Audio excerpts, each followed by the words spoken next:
नमस्कार दोस्तों, आप सभी का स्वागत है हमारे यूट्यूब चैनल पर। आज हम इस वीडियो में अभी हाल ही में 13 अक्टूबर 2024 को DTPLUS-V के TGT उर्दू का पेपर हुआ है, जिसमें पूछे गए जनरल अवेयरनेस के प्रश्न को हम इस वीडियो में देखने वाले हैं। तो चलिए स्टार्ट करते हैं बिना देरी किए। राष्ट्रकूटों ने एक विशाल साम्राज्य पर शासन किया जो उत्तर में गंगा और यमुना नदी के दोआब से लेकर भारत के सुदूर दक्षिण सिरे डैश तक फैला हुआ था। कहाँ तक फैला हुआ था? तो दक्षिण सिरे कन्याकुमारी तक फैला हुआ था। ऑप्शन नंबर 2 राइट आंसर हमारा। अब आ रहा है यहाँ पे राष्ट्रकूट वंश के बारे में। तो हम देखेंगे कि राष्ट्रकूट जो वंश था, राष्ट्रकूट वंश, इसके स्थापना किसने की थी? राष्ट्रकूट वंश की स्थापना पूछ ले तो स्थापना किसने? दंती दुर्ग ने की थी। दंती दुर्ग, ठीक है, दंती दुर्ग ने की थी। सही से नहीं हुआ, दंती दुर्ग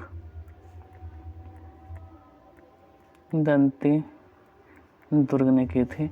वही पूछ ले आपसे कि इसके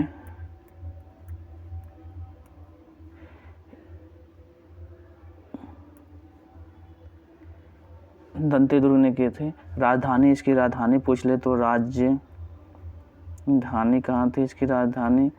तो राजधानी थी मान्यखेत,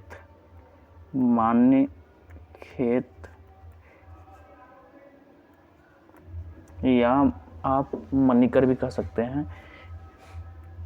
राष्ट्रकूट वंश में ही एक शक्तिशाली शासक था जिसने एलोरा के कैलाश मंदिर का निर्माण किया था। एलोरा पूछ ले, एलोरा के कैलाश मंदिर का निर्माण किसने किया था?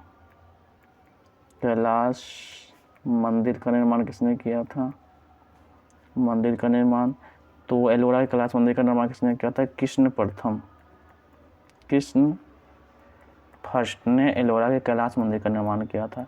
इस वंश का अगर अंतिम शासक आपसे पूछ ले, अगर आपसे ये पूछ ले कि राष्ट्रकूट वंश का कौन सा ऐसा शासक था जिसने सबसे पहले त्रिपक्षीय युद्ध में भाग लिया था, तो ध्रुव ने लिया था। अंतिम शासक पूछ ले तो अंतिम जो शासक था, अंतिम शासक कौन था इसका? अंतिम शासक कृष्ण थर्ड, ठीक है। नेक्स्ट क्वेश्चन देखते हैं हम। भारत के निर्वाचन आयोग में कितने पूर्णकालिक सदस्य होते हैं? निर्वाचन आयोग में कितने पूर्णकालिक सदस्य होते हैं? 3 सदस्य होते हैं। अब आ रहा है यहाँ पे हमारा निर्वाचन आयोग। निर्वाचन आयोग से जितने भी क्वेश्चन बनेंगे एग्जाम में उसको देख लेते हैं हम। निर्वाचन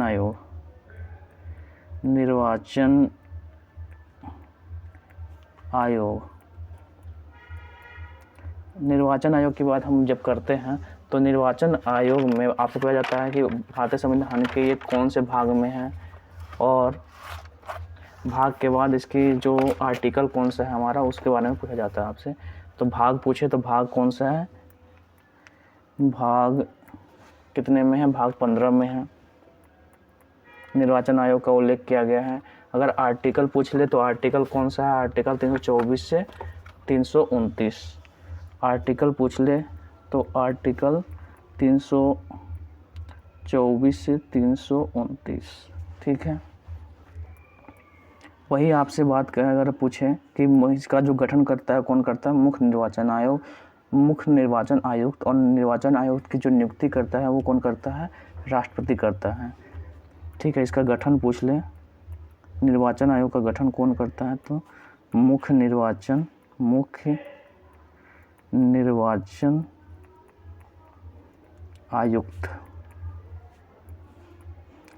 आयुक्त, इस निर्वाचन आयुक्त, इसका जो कार्यकाल वो कितना वर्ष है?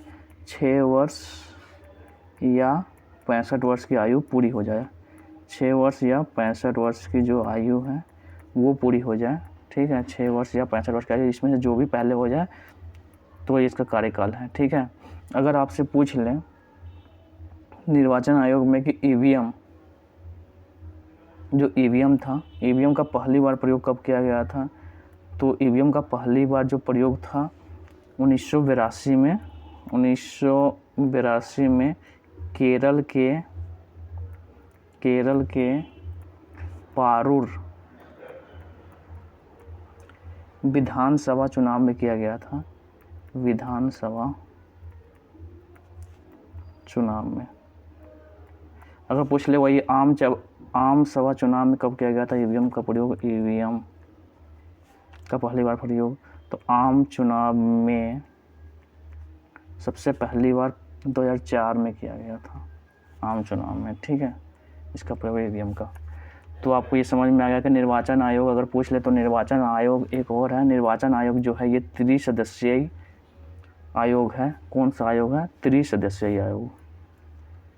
त्रिसदस्यीय आयोग है, 3 सदस्यों वाले आयोग है, 3 सदस्यीय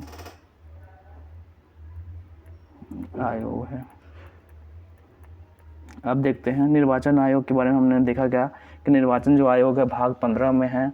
आर्टिकल पूछ ले 324 या 329 गठन मुख्य निर्वाचन आयुक्त के द्वारा किया जाता है, जिसकी जो कार्यकाल है 6 वर्ष या 65 वर्ष की आयु है। त्रिसदस्यीय आयोग है ये हमारा। ईवीएम का पहली बार प्रयोग देखें 1982 में केरल के पारूर विधानसभा में किया गया, चुनाव में किया गया था। और आम चुनाव में हम बात करें 2004 में इसका ईवीएम का प्रयोग किया गया था पहली बार। तो हम देखते हैं यहाँ पे क्वेश्चन जो आपसे पूछा गया है, भारत के निर्वाचन आयोग में कितने पूर्णकालिक सदस्य होते हैं? तो 3 सदस्य ही है, तो 3 राइट आंसर हो गया। ऑप्शन नंबर 2 राइट आंसर है हमारा। नेक्स्ट क्वेश्चन देखते हैं हम। निम्नलिखित में से किसने स्वदेशी कैलिबर असॉल्ट राइफल URGM को लॉन्च किया? तो किसने लॉन्च किया है? रक्षा अनुसंधान विकास संगठन, जिसे हम DRDO बोलते हैं। DRDO के अगर पूछ लें आपसे, DRDO का फुल फॉर्म क्या होता है? Defence research development organisation. क्या होता है? Defence research development organisation. Defence research development organisation.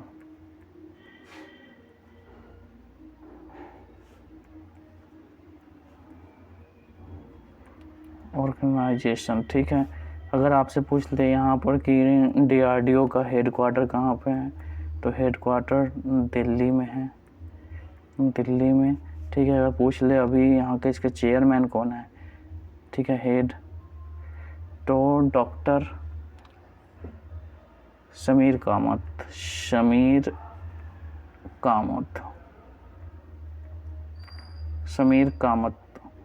ठीक है, समीर कामत इसके क्या है? चीफ है, चेयरमैन है। तो इसमें से आपसे पूछा गया है कि निम्नलिखित में से किसने स्वदेशी कैलिबर असॉल्ट राइफल URGM को लॉन्च किया है? रक्षा अनुसंधान विकास संगठन। नेक्स्ट क्वेश्चन देखते हैं। निम्नलिखित में से किस संशोधन अधिनियम के तहत दिल्ली को केंद्र शासित प्रदेश घोषित किया गया है? तो हमारा कौन सा हो जाएगा? 191 का 69वां संविधान संशोधन। ठीक है, इसके तहत दिल्ली को केंद्र शासित प्रदेश घोषित किया गया। अगर पूछ ले आपसे 2016 का जो 101वां संविधान संशोधन है, इसके तहत क्या हुआ था? इसका GST को लागू किया गया था।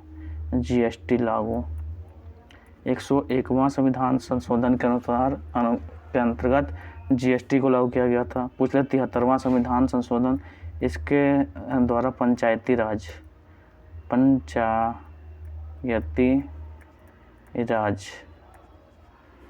को लागू किया गया था। इसके बाद 61वां संविधान संशोधन आपसे पूछ ले वो कब हुआ था? 1988 में। इसके तहत मतदान की जो आयु है, मतदान की आयु इसे घटाकर 21 वर्ष से घटाकर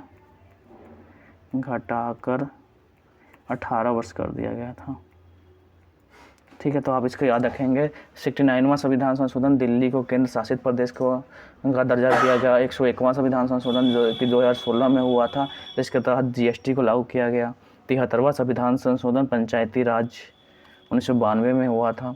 61वां संविधान संशोधन जो कि 1988 में हुआ था, जिसके तहत मतदान की आयु घटाकर 21 से 18 वर्ष कर दी गई। ठीक है, इसको देखते हैं। नेक्स्ट क्वेश्चन देखते हैं हम। साहित्य में नोबेल पुरस्कार जीतने वाली प्रथम महिला का क्या नाम था? तो प्रथम महिला साहित्य में नोबेल पुरस्कार सेल्मा लेगरलॉफ। वही पूछ ले साहित्य में नोबेल पुरस्कार पाने वाले प्रथम भारतीय, प्रथम भारतीय कौन थे? ठीक है, साहित्य में नोबेल पुरस्कार पाने वाले प्रथम भारतीय तो रविंद्र नाथ टैगोर। कब के दिया गया था? 1913 में दिया गया था इनको। नेक्स्ट क्वेश्चन देखते हैं हम अगला। वित्त वर्ष 2023-24 में आरबीआई के अनुसार भारत की रोजगार वृद्धि दर कितने प्रतिशत थी? तो 6% है हमारा, 6%। नेक्स्ट क्वेश्चन देखते हैं हम। निम्नलिखित खिलाड़ियों में से किसने पेरिस ओलंपिक 2024 के बाद अंतर्राष्ट्रीय हॉकी से संन्यास लेने की घोषणा कर दी? तो किसने की है? ये है हमारे PR श्रीजेश, जो कि हॉकी खिलाड़ी हैं। इन्होंने हॉकी से संन्यास लेने की घोषणा कर दी, PR श्रीजेश। नेक्स्ट क्वेश्चन देखते हैं हम। अगस्त 1885 में गवर्नर लॉर्ड रे के निमंत्रण पर निम्नलिखित में से कौन बॉम्बे विधान परिषद में शामिल हुआ? तो बॉम्बे विधान परिषद में जो शामिल हुए वो थे हमारे दादा भाई नौरोजी। दादा भाई नौरोजी को हम grand old man of India के नाम से जानते हैं। क्या कहते हैं? Grand old man of India के नाम से इन्हें जाना जाता है। Grand old man of India, old man of India, India के नाम से भी इन्हें जाना जाता है। ठीक है, grand old man of India के नाम से इन्हें जाना जाता है। अगर पूछ ले सबसे पहले राष्ट्रीय आय का आकलन किसने किया था? तो सबसे पहले राष्ट्रीय आय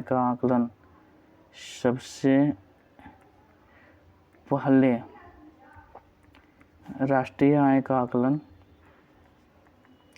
इन्होंने ही किया था। दादा भाई नौरोजी ने राष्ट्रीय आय का आकलन दादा भाई नौरोजी ने ही किया था। कितना किया था? इनके अनुसार जो राष्ट्रीय आय का आकलन किया गया था वो 20 रुपये प्रति व्यक्ति था। 20 रुपये प्रति व्यक्ति, 20 रुपये प्रति व्यक्ति। वही हम बात करते हैं। इनकी जो पुस्तक का नाम था, दादा भाई नौरोजी की जो पुस्तक थी, उनकी पुस्तक का क्या नाम था? Poverty and the un-British rule in India. Poverty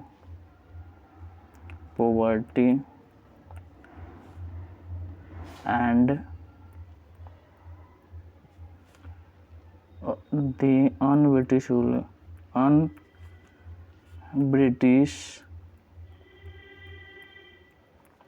rule in India.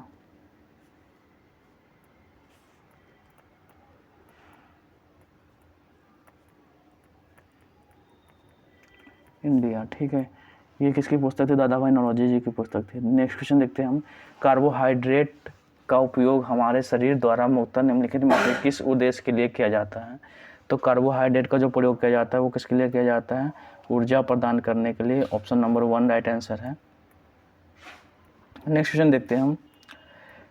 विद्युत उत्पादन क्षमता के अनुसार निम्नलिखित में से कौन सी भारत में सर्वाधिक विद्युत उत्पादन करने वाली जल विद्युत परियोजना है? तो टिहरी हाइड्रो पावर कॉम्प्लेक्स है,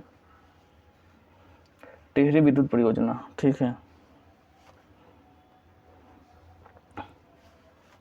hydro power complex. Next question देखते हैं। सार्वजनिक स्थानों पर लगाए जाने वाले तथा प्रदूषण के प्रति असाधारण रूप से प्रतिरोधी पंखे की आकृति व पत्तियों वाला एक बेड़ा पेड़ निम्नलिखित में से कौन सा है? तो ginkgo biloba. Option number 4 right answer है। नेक्स्ट क्वेश्चन देखते हैं। संविधान के भाग डैश में निहित अनुच्छेद डैश मौलिक कर्तव्यों से संबंधित है। तो इसमें आपसे पूछा गया है कि संविधान का जो मौलिक कर्तव्य है, मौलिक कर्तव्य की हम जब बात करते हैं तो मौलिक कर्तव्य के बारे में भारतीय संविधान के भाग कौन सा है? 4 के क। और आर्टिकल पूछ ले तो आर्टिकल कौन सा है? आर्टिकल 51 का ए। 51 का ए कह लो या 1 का बोल लो। ठीक है, 51 ए का। तो भाग पूछे तो भाग 4 का क। और आर्टिकल कौन सा? 51 का क। ठीक है, तो ऑप्शन नंबर इसमें कौन सा आपका सही हो गया? 1 राइट आंसर है। 4 का ए भाग और आर्टिकल पूछे तो 51 का ए। पूछ ले कि किस समिति की सिफारिश पर की गई थी, तो सरदार स्वर्ण सिंह समिति की सिफारिश पर, सरदार स्वर्ण सिंह समिति की सिफारिश पर, स्वर्ण सिंह समिति की सिफारिश पर की गई थी। और कौन से संविधान संशोधन के द्वारा की गई थी, तो 42वां संविधान संशोधन, 42वां संविधान संशोधन, 42वां संविधान संशोधन के द्वारा किया गया था। आपसे पूछ ले कि मौलिक कर्तव्य जो है ये कहाँ से लिया गया है, तो रूस से लिया गया है, रूस से। ठीक है, और 42वां संविधान संशोधन 1976।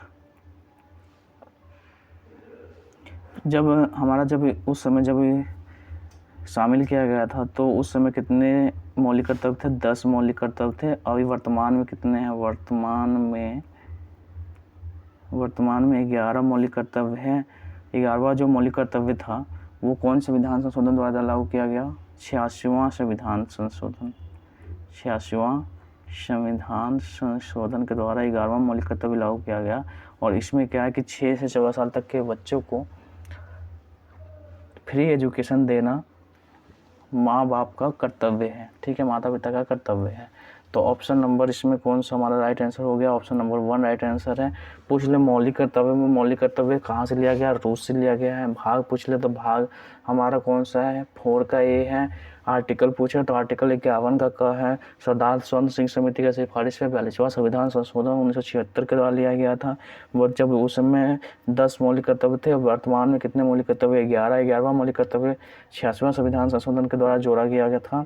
इसमें 6 से 14 साल तक के बच्चों को राइट टू फ्री एजुकेशन देना माता पिता का कर्तव्य है। ठीक है, नेक्स्ट क्वेश्चन देखते हैं हम। राष्ट्रीय संस्कृत विद्यापीठ भारत के निम्नलिखित में से किस शहर में स्थित है? तो ये कौन से? तिरुपति में है। ठीक है, नेक्स्ट क्वेश्चन देखते हैं हम। 2011 की जनगणना के अनुसार निम्नलिखित में से कौन सा धर्म भारत में सबसे बड़ा धार्मिक अल्पसंख्यक है? तो इस्लाम धर्म है जो भारत का सबसे बड़ा धार्मिक अल्पसंख्यक है, इस्लाम। मर्चेंट बैंकिंग अंडर राइटिंग शब्द का अर्थ है प्रतिभूतियों के बिक्री की गारंटी देना, अंडर राइटिंग। ठीक है, ऑप्शन नंबर 1 राइट आंसर है। नेक्स्ट क्वेश्चन देखते हैं हम। सरकार के सक्रिय भूमिका कब अधिक महत्वपूर्ण होती है? तो सरकार की जब सक्रिय भूमिका कब होती है? विश्वव्यापी मंदी में नहीं, अति मुद्रास्फीति के दौरान, अन्य देशों के संकट के दौरान, जब शेयर बाजार गिरता है, तो अति मुद्रास्फीति के दौरान, इन्फ्लेशन के समय, जब ज़्यादा इन्फ्लेशन हो जाता है तब सरकार का उसमें क्या होता है, सरकार अपनी जो पॉलिसी मौद्रिक नीति होती है उस मौद्रिक नीति के अनुसार, मौद्रिक नीति में जैसे आरबीआई मौद्रिक नीति बनाता है। ठीक है, तो आरबीआई उसको कंट्रोल करती है। सरकार क्या करती है?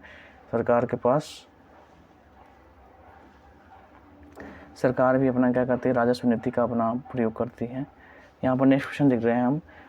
पूरा पाषाण युग सांस्कृतिक रूप से किसका प्रतीक है? पूरा पाषाण युग पूरा पाषाण काल का प्रतीक है। ठीक है, ऑप्शन नंबर 2 राइट आंसर है। नेक्स्ट क्वेश्चन देखते हैं हम। जलवायु परिवर्तन अनुकूलन में सुभेद्यता मूल्यांकन की क्या भूमिका है? समुदायों पर जलवायु परिवर्तन के जोखिमों और संभावित प्रभावों का मूल्यांकन करना, ऑप्शन नंबर 4 राइट आंसर है। नेक्स्ट क्वेश्चन देखते हैं हम। गारो पहाड़ियाँ भारत के निम्नलिखित किस राज्य में है? तो गारो खासी जयंती, ये पहाड़ी किस राज्य में है? तो ये मिलती है आपको गारो खासी जयंती पहाड़ी जो है मेघालय में, ऑप्शन नंबर 3 राइट आंसर है। नेक्स्ट क्वेश्चन देखते हैं हम। पेरनी शिव तांडव जिसे योद्धाओं का नृत्य के रूप में जाना जाता है, निम्नलिखित में से किस राज्य से संबंधित है? तो पेरनी शिव तांडव कहाँ से संबंधित है, किस राज्य से संबंधित है? तेलंगाना। योद्धाओं का नृत्य कहा जाता है इसे, शेरनी शिव तांडव, सॉरी शेरनी मैंने बोल दिया, पेरनी शिव तांडव। ऑप्शन नंबर 3 राइट आंसर है। तो ये 20 क्वेश्चन आपके हो गए। नेक्स्ट वीडियो में हम रीजनिंग का क्वेश्चन करेंगे। तो आई होप वीडियो आपको अच्छा लगा होगा। अगर वीडियो अच्छा लगा तो लाइक करिए, सब्सक्राइब करिए, शेयर करिए। मिलते हैं नेक्स्ट वीडियो में। जय हिंद, जय भारत।